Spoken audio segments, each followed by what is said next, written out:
Kemarin Donald Trump menggaungkan Liberation Day atau Hari Kebebasan Amerika Serikat dengan menandatangani executive orders penerapan tarif besar-besaran. Pasar langsung gemetar. Dan banyak orang bertanya apakah ini awal Perang Dunia Ketiga versi ekonomi? Nah, Bang Celi, ngeri-ngeri sedap ini. Bukan rudal yang terbang, bukan tank yang menderu, tapi neraca dagang nih jadi senjatanya. Neraca perdagangan dan grafik keuangan dunia. Grafik keuangan dunia melorot turun. Nah, ini analogi lebay apa emang beneran nih? Kita masuk istilahnya Trump dulu ya. Liberation Day. Hari kebebasan Kalau menurut Amerika. saya bukan Liberation Day, Doomsday. Kiamat.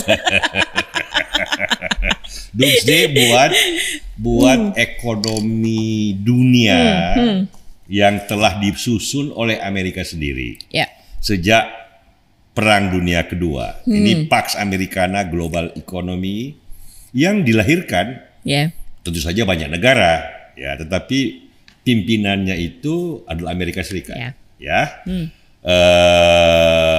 Pax Americana dalam global ekonomi, dalam perwujudan global ekonomi 80 tahun, Mel. Tiba-tiba 2 April datang cowboy Dewa Mabok ini. Dewa Mabok ini, the Mad King. Dia proklamasikan bahwa berakhirnya zaman keemasan global ekonomi. Dia sebut itu Liberation Day. Tapi kalau kita lihat implikasinya, barangkali mudah-mudahan kita keliru karena kita selalu berharap yang baik pada umat manusia di permukaan bumi ini kan.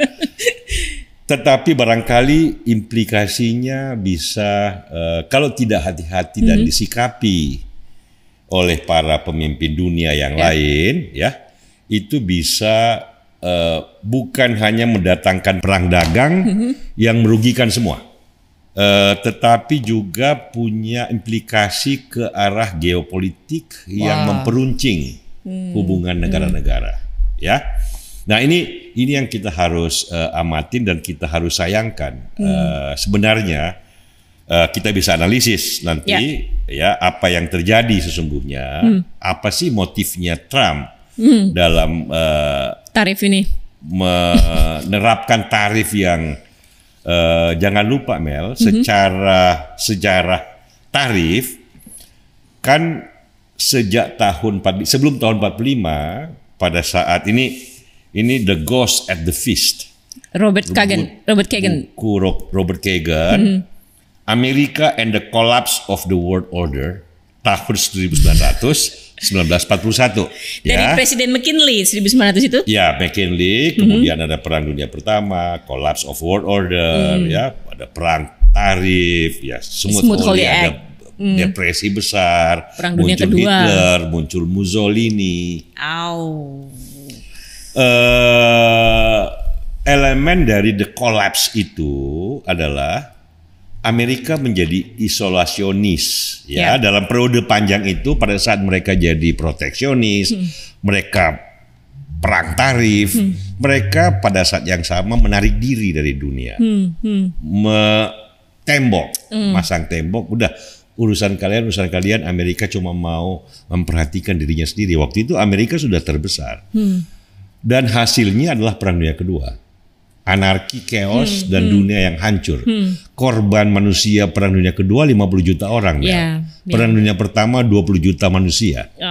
Dia 2 perang dunia itu 70 juta manusia terkapar.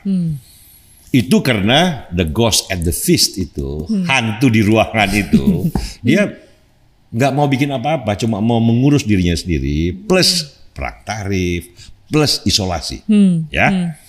Nah, yang kita takutkan adalah dengan semua kegilaan Trump ini sebuah langkah awal, yang kalau pakai istilah yang sering saya kutip dalam podcast kita itu sleepwalking into dark history. Tanpa sadar Trump ini memimpin kita semua berjalan bagaikan tidur atau dalam tidur menuju dunia yang makin runcing, baik dalam hubungan perdagangan, bukan lagi kerjasama, bukan lagi Ricardian Proposition dan Adam Smith.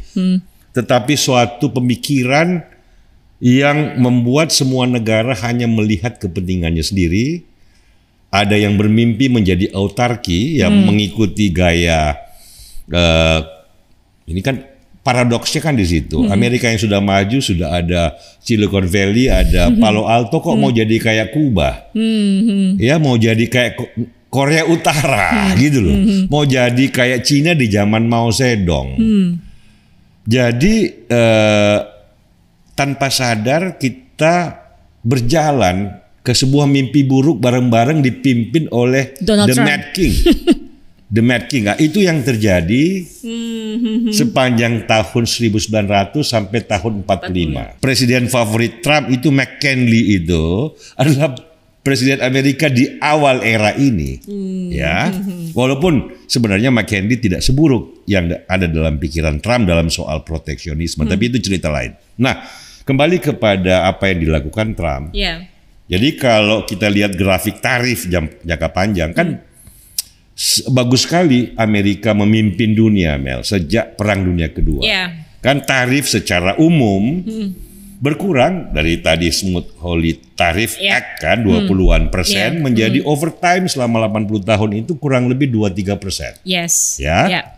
Apalagi di tempat yang khusus seperti tetangganya sendiri di Amerika Utara, Kanada dan Meksiko itu praktis kan itu free trade zone. Itu keluar masuk pabrikan mobil, perakitan mobil itu kan tarifnya amat sangat minimal. Beberapa negara yang juga melakukan perjanjian kerjasama free trade dengan Amerika seperti Korea Selatan, seperti Singapura itu kan juga bagus sekali. Dan overall semua negara kan banyak sekali yang berhasil menjadi negara-negara yang Cina, Indonesia, Malaysia, Vietnam ya 10 tahun terakhir kan, Kamboja, Laos. Nah, Trump bilang kita defisit. Anda untung. Dia mau menghentikan cerita sukses besar itu. Ini sedihnya kan di situ. Dia menghentikan kreasi Amerika sendiri yang sukses gilang gemilang. Bukan hanya memajukan kesejahteraan Amerika. Kalau kita lihat GDP Amerika, perkembangan ekonomi Amerika kan dahsyat. Ya, itu 80. Sekarang dia kesejahteraannya dari segi GDP per kapita, even dengan purchasing power parity dibandingkan India, dibandingkan Cina, dibandingkan Jerman, masih dibandingkan nomor 1 Jepang, dia. 80 ribu dolar US. Dan negara-negaraan berapa? Cina berapa? Cina itu 23 ribuan. Jerman berapa? Jerman 66 ribuan. Jepang berapa? Jepang 51 ribu. Jadi negara-negara kuat itu belum ada yang mendekati kesejahteraan Amerika. Dia di puncak dan Cina yang sekarang 26, dulu kan 300. Indonesia sekarang yang 14 ribu kan dulu juga 600 gitu loh. Jadi semua negara-negara maju dalam sebuah payung perdagangan bebas yang menjadi kunci globalisasi. Tidak sepenuhnya bebas dalam pengertian teoritik modelnya, tetapi overall yes, tarifnya kan semakin berkurang. Nah, ini yang ditolak oleh Trump dengan mengatakan Liberation Day. Kalau menurut saya that is not a Liberation Day. Doomsday. Itu Doomsday. Ya. Kan tragis banget karena misalnya ya kita banyak ya cerita kembangannya. Misalnya Vietnam itu kan setelah kalah dari bukan kalah, prahara perang Vietnam kan kemudian membuka diri menjadi mau ikut maju ya kan, mengikuti Taiwan, Korea Selatan, Jepang, Indonesia gitu loh. Tetangganya kan. Kebetulan dalam 10 tahun terakhir Cina itu kan setelah maju tenaga kerjanya jadi mahal kan, Vietnam kan tetangganya. Jadi yang industri murah meriah punya sandal, sepatu, tekstil ya pindah ke Vietnam. Kebetulan Amerika waktu Trump 8 tahun lalu itu kan mulai tarif kan dengan Cina. Jadi banyak juga pengusaha ya pindah situ untuk supaya bisa ekspor barangnya ke Amerika dari Vietnam, nggak ditarifin. 10 tahun terakhir kan Vietnam maju pesat. Betul. Salah satunya karena faktor itu kan. Orang Vietnam senang, kita pun senang. Dia tetangga kita yang kemarin menderita miskin, sekarang 7%, 8% setiap tahun. Tiba-tiba Dan karena itu dia surplus. Keempat terbesar surplus perdagangan dengan Amerika itu kan Vietnam. Makanya tiba-tiba Trump bilang, stop. Kita tarifin lu. Berapa tarifnya Vietnam? 54%. 40. 46. Kalau kita kan 32%. Kita belum 32. Vietnam dihajar berapa? 46%. Kalau Cina kan 64, tapi ada barangnya yang 70 sekian persen. Kalau ada sektornya misalnya besi plus, besi dan mobil aluminium listriknya kan. 100%. Kalau listriknya 100%. Intinya adalah dengan 2 April tarif wall Trump ini, kalau dia mau katakan itu Liberation Day, kita katakan itu Doomsday. Mudah-mudahan Doomsday-nya terbatas. Nah, ini kita akan bahas apa dampaknya buat Amerika, apa yang ada di balik pemikiran Trump sih. Kenapa? Kalau kita lihat kan misalnya Paul Krugman bilang this is a crazy policy. Yes. Kalau Noah Smith bilang ini self-inflicted, ini bunuh diri. Larry Summers sudah ngamuk-ngamuk bilang ini goblok banget. Masokistis dia. Ini menyakiti diri. Kalau Larry Summers kan salah satu ekonom terbaik Amerika, walaupun dia Demokrat, tapi orangnya kan biasanya fair, penuh integritas. Demikian pula Paul Krugman. Paul Krugman bilang gila, crazy. Kalau si Larry Summers bilang ini kayak orang sakit, suka nyakitin dirinya sendiri tanpa sebab-sebab. Ini sudah gejala psikologi. Jadi ini banyak yang berusaha mengerti kan. Orang juga bertanya dari mana sih angka-angka variasi 64%, 34%, tiba-tiba Indonesia kena 32%. Dan jangan lupa kan kalau dia bilang dia mau pindahkan industri ke Amerika dengan tarifnya, tarif ini kan oke, gue paksain lu pindahin. Lah, misalnya industri ekspor Indonesia ke Amerika kan sebagian udang, sebagian kopi, misalnya sebagian sepatu. Masa kita bikin kebun kopi di Amerika? Kebun kopi kan gak bisa tumbuh di Amerika. Bikin tambah udang juga gak bisa, ada musim dingin.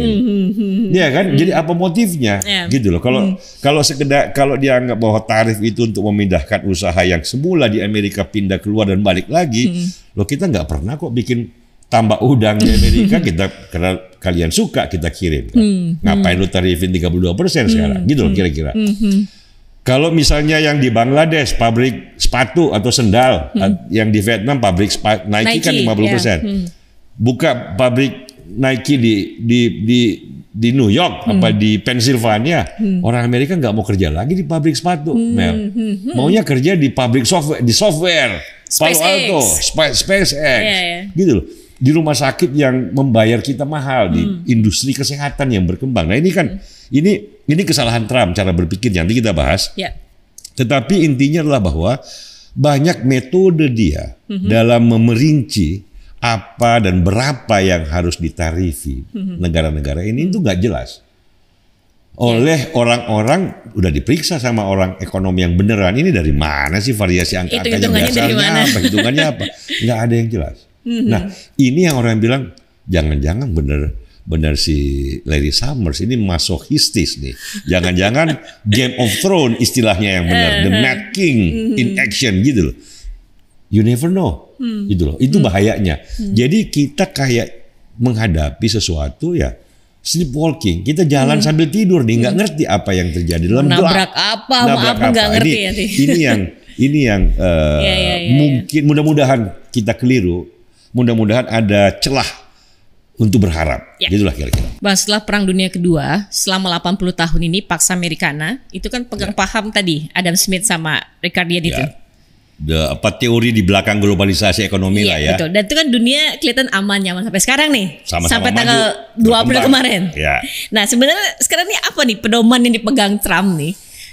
Saya nggak tahu dia mengganti David Ricardo, Adam Smith, David Hume dengan tokoh-tokoh seperti apa, pemikir-pemikir ekonomi di belakang Trump. Siapa sih itu dia? Kan ada Peter Navarro, ada Stephen Miran. Ini dua-duanya ini ekonom kelas 3, kelas 4. Ya, ada yang bilang ekonom ecek-ecek. Padahal di Amerika di kubu Republikan kan banyak ekonomi yang bagus sebenarnya. Di Harvard, di Yale, di MIT, di California itu kan banyak ekonomi yang bagus. Tapi yang dipakai oleh Trump adalah orang seperti Peter Navarro sama Stephen Miran. Mungkin karena mereka berdua ini ya sama Trump yes man, karena Trump memang sejak 30-40 tahun lalu sejak muda cara berpikirnya sama. Oke. Nggak berubah dia. Dalam hal itu kita bisa akuin Trump konsisten. konsisten dalam kesalahan berpikir gitu ya. Okay. Saya kan diperlihatkan tuh sejak dia muda apa yang dia omongkan. Oh kira-kira sama tuh. Waktu itu kan bukan Cina ancaman tapi Jepang. Ya. Ya tahun 80-an nih. Pada saat dia tumbuh jadi anak muda yang berhasil, banyak diwawancara, dia ngomongnya kurang lebih cara berpikirnya sama dengan sekarang. Ya Peter Navarro sama Stephen Miran ya karena merasa bahwa itu barangkali cocok dia pakai gitu loh. Nah tapi cara berpikirnya salah satu elemen besarnya Mel adalah dia pakai tarif ini ya untuk mengatakan bahwa industri Amerika yang pergi ke luar negeri, pindah ke Jepang, pindah ke Korea Selatan, pindah ke Malaysia, Singapura, pindah ke Cina, terakhir kan. Itu balik lagi dong, kalau enggak gua tarifin loh. Jadi dia mau melakukan apa yang disebut sebagai reindustrialisasi. Ya, kan 30 tahun lalu porsi manufacturing, pabrikan dalam ekonomi Amerika itu kurang lebih porsinya 30%. Oke. Sekarang ini tinggal 10%. Kira-kira ya porsinya. Dia sedih banget dengan itu. Enggak banyak pabrik lagi. Iya kan? Pabriknya pindah ke Bangladesh, pabriknya pindah ke Cina. Gua tarifin lo supaya lo bikin pabrik di Amerika. Dia bilang zero tarif. Lu nggak akan kena tarif dari manapun. Lu bikin di Amerika zero tarif. Nah, cara berpikir ini kan keliru melihat ekonomi Amerika. Mel, pada saat ekonomi Amerika manufacture-nya 30%, sekarang 10%, apakah ekonomi Amerika melemah? Enggak. Tadi angkanya kan kesejahteraan 80 US dollar, 80 ribu per kapita PPP. Itu dalam 30 tahun terakhir pertumbuhan ekonomi Amerika paling bagus di antara semua negara maju. Oke. Kenapa? Karena ekonominya memang beralih dari sektor manufacture yang dominan menjadi service industries, di mana kreativitas, keramatamahan, kebaikan, networking itu jadi penting. Pendidikan tinggi kan orang kan misalnya gampangnya dulu pabrik gitu ya, pabrik kayu, pabrik tekstil, pabrik sepatu di Amerika. Terus kemudian ya masyarakatnya bilang masa gue sekarang udah negara superpower gue masih kerja di pabrik sepatu gitu loh. Mending gue ke Palo Alto, di di Tesla, di Apple, atau gue ke Washington, Seattle kerja di Microsoft gitu loh. Atau kan industri kesehatan Amerika luar biasa perkembangan cepatnya dan itu membayar lebih mahal ketimbang pekerja pabrik sepatu gitu loh. Jadi pabrik sepatunya kan pindah ke Bangladesh, ke Vietnam, ke Indonesia, pabrik tekstilnya juga begitu. Nah, ini yang tidak disadari oleh Trump bahwa kekuatan ekonomi Amerika itu sekarang bukan karena lagi dia ekonomi pabrikan yang banyak pabrik-pabrik yang sekarang pindah ke Bangladesh gitu loh. Apa karena ini Bang juga karena Trump itu kan pengusaha properti ya? Ya dia. Jadi itu benar Mel. Jadi dia padahal begitu. Dia sudah bergaul sama Elon Musk. Nah itu dia. Pengusaha roket. Betul. Yang mainannya ruang angkasa. Tapi dia karena dasarnya pengusaha properti, dasarnya tanah yang nggak bergerak, nggak pernah lagi diciptakan baru oleh Tuhan. Jadi kakinya terikat dalam logika dagang tanah gitu loh. Nggak pernah berubah cara berpikirnya. Nilai itu kan berkembang. Nilai sekarang kan kreativitas otak, gitu loh, bukan tanah gitu loh. Kalau dia kan terkunci di situ, ya memang di situ paradoksnya, Mel, bahwa selain tidak benar cara berpikirnya soal industrialisasi, kan juga tidak benar tentang bahwa tarif itu bisa negara-negara yang kan sekarang dia bilang kita sekarang ini dalam perdagangan trade defisit, Lah yang trade surplus juga seperti Jerman, surplus kan. Tetapi mengalami tren deindustrialisasi juga, gitu loh. Nah, dan kalau kita lihat porsi industri manufacture dalam ekonomi, coba bandingin. India berapa persen? India itu 12,9. 12,9. Amerika kan 10. Amerika 10. Indonesia berapa persen? Indonesia 18,6. 18%. Kan tidak berarti India dan Indonesia jauh lebih kuat dan lebih kaya dibanding Amerika yang cuma 10%. Iya kan? Iya. Karena memang ekonomi Amerika dasarnya sudah kreativitas, service industries ya, itu kategori ekonomi. Tapi kan maksudnya itu ya bukan lagi hanya pabrikan gitu loh, tetapi ada akal, kreativitas, pendidikan, networking, imajinasi, ya, Hollywood gitu loh. Digital economy, belum lagi sekarang coba lihat. Artificial intelligence. Betul. Sumbernya di Amerika. Kalau nggak Amerika, Cina, itu dua negara itu aja. Itu kan orang bilang akan jadi motor ekonomi yang besar di depan. Itu Amerika, Mel. Trump ini nggak ngerti bahwa itu penting banget gitu loh. Urusannya tanah sama pabrik aja gitu. Nah ini yang orang sayangkan kan bahwa apa yang dia pikirkan tarif sebagai jawaban terhadap problematika ekonomi Amerika itu keliru dan malah menghasilkan langkah mundur. Dia anggap dia maju. Dia mundur dan mundurnya jauh banget, Mel. Kalau kita lihat tarifnya tadi, mundurnya itu 130 tahun gitu loh, ke akhir abad ke-19. Not even awal abad 20. Dia kembali ke McKinley gitu. Nah, ini yang orang bilang mudah-mudahan Trump sadar kembali. Kalau nggak sadar kembali, mudah-mudahan teman-temannya bisa mempengaruhi. Teman-temannya dari tech bros itu. Betul, itu kalau dia. enggak ya kita tunggu 4 tahun ya diganti deh. Kan toh juga sudah nggak bisa lagi jadi presiden. Artinya apa? 4 tahun ke depan ya kita negara-negara lain jangan kepancing. Coba lihat, nah ini tema yang bagus kan. Apa yang bisa dilakukan ke depan bukan oleh Amerikanya, tetapi oleh Cina, oleh Jepang, oleh Uni Eropa, oleh negara seperti Indonesia. Kan Amerika itu secara ekonomi kan 29 triliun dolar GDP ya. Cina kan sama Uni Eropa mirip 18 triliun US dollar. Kalau ASEAN dikumpul dengan Jepang, Asia ini ya, India di luar Cina. Ya. ASEAN, Australia kita anggap bagian dari Asia lah, tetangga dekat kan. Korea Selatan, Jepang, India itu kira-kira 16 triliun dolar. Jadi sama. Hampir mirip ya. Hampir mirip skalanya dengan Uni Eropa dengan jumlah manusia yang jauh lebih besar. Karena India sendiri kan sudah 1,4 miliar manusia. Betul.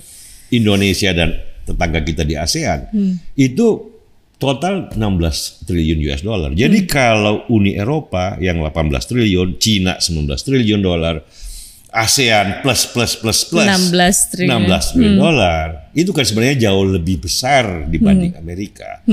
Memang masalahnya adalah siapa yang akan jadi motor sebagaimana Amerika menjadi motor globalisasi ekonomi, the underwriter, underpinning of globalization sebagai hegemon dalam tanda kutipnya ya. Dengan bagusnya Amerika 80 tahun terakhir sebelum Trump. Globalisasi ekonomi tujuannya jelas, metodenya jelas ya, dengan WTO ya, dengan ada IMF, ada World Bank, ya ada perilaku Amerika yang primus inter pares yang benevolent, ya tadi kan memberikan preferensi, most favored status pada negara-negara miskin untuk cepat berkembang walaupun tidak sepenuhnya free trade. Nah, bagusnya Amerika di situ. Ada pemikiran yang jelas secara teoritik. Ya tadi, Adam Smith dan David Ricardo. Bahwa perdagangan itu memajukan semua orang. Bahwa pembagian kerja dalam bangsa-bangsa ini yang menjadi kunci kemajuan. Ya, mencapai productivity masing-masing bangsa. Itu kan bangsa-bangsa yang ada harus melakukan apa yang the best they can do. Dengan begitu kita berbagi tugas yang bagus untuk sementara bikin pabrik tekstil dan sepatu, bikin pabrik tekstil dan sepatu. Yang bagus bikin elektronika. Yang sudah mampu bikin artificial intelligence, bikin artificial intelligence. Dengan begitu lama-lama kan kita juga bisa. Sebagaimana dulu hanya bisa, kita cuma bisa bertani.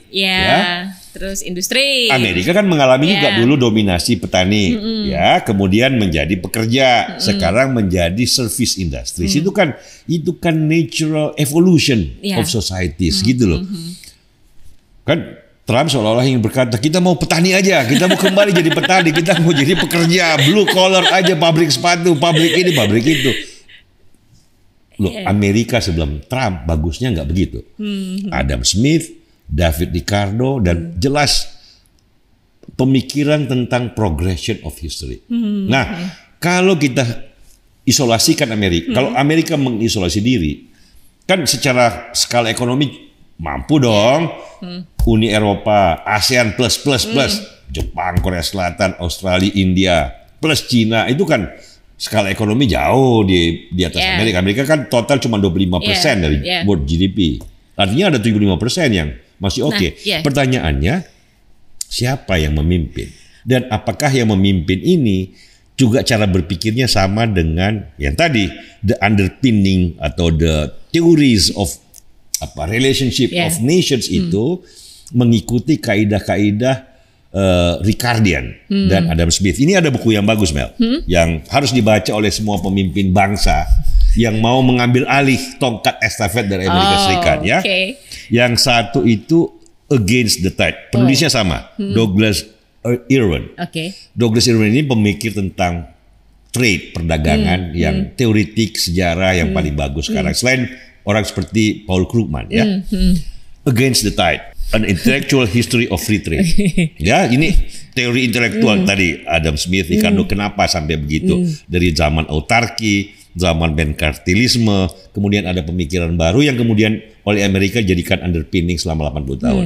Yang kedua, free trade under fire, bahwa sebenarnya sebelum Trump, secara intelektual ini sudah banyak serangan kepada globalisasi. Ya, Trump adalah juru bicaranya yang paling kasar lah kira-kira. Tapi sebelum itu pun banyak juga intelektual yang kritik-kritik juga tanpa sadar sepenuhnya implikasinya bahwa ujungnya muncul Trump.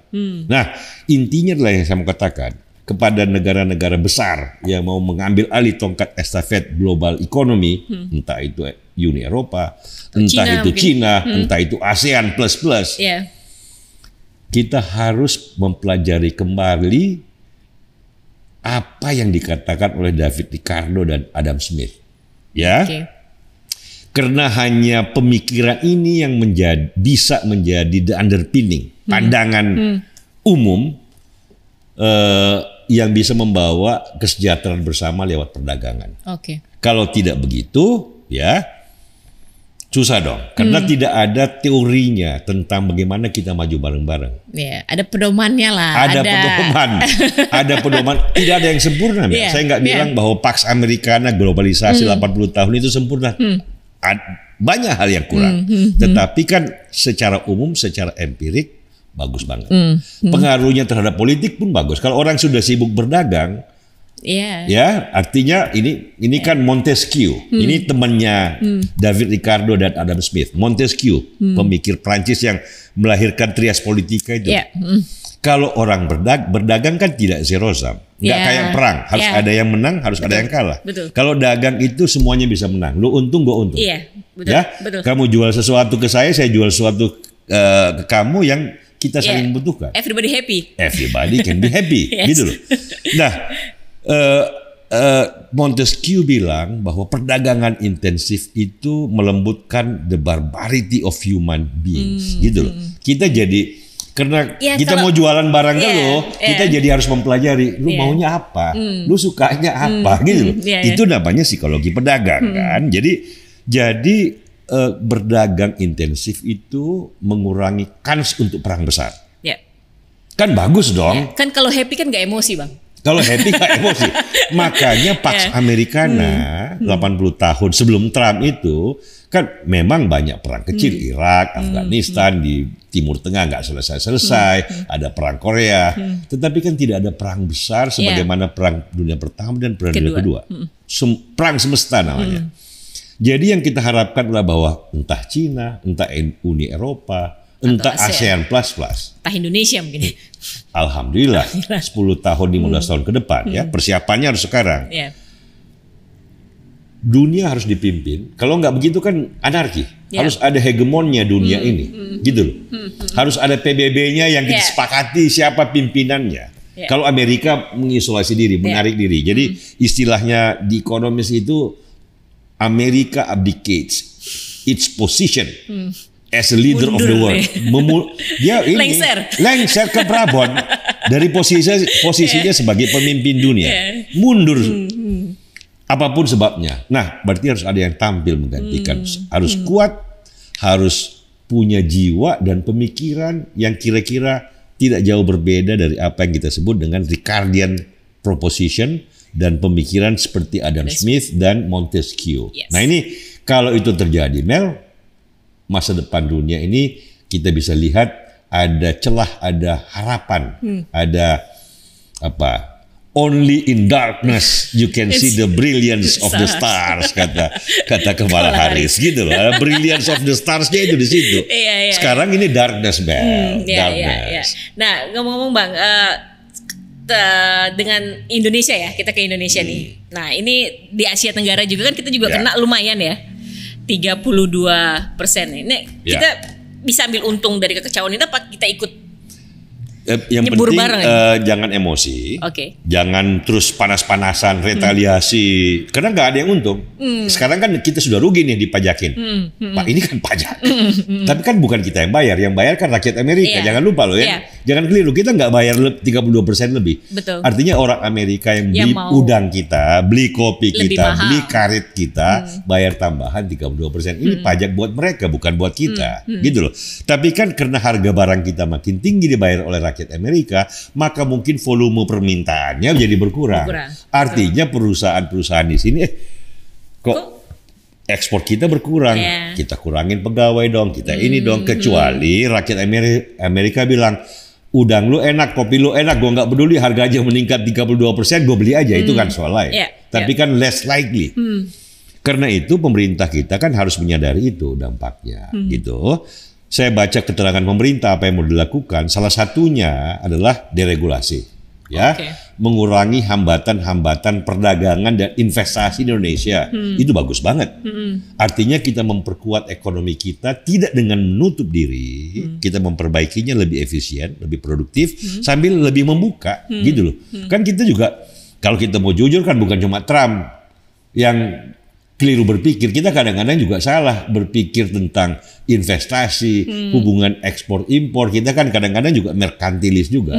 Kadang-kadang kita juga dipengaruhi oleh cara berpikir autarki. Semuanya kalau merkantilis maunya ekspor aja loh. Loh kalau semua negara maunya ekspor terus siapa yang impor dong?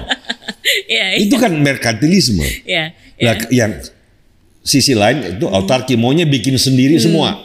Mau pabrik sepatu kayak apa kayak semua bikin sendiri. Nggak ada juga yang bisa kan.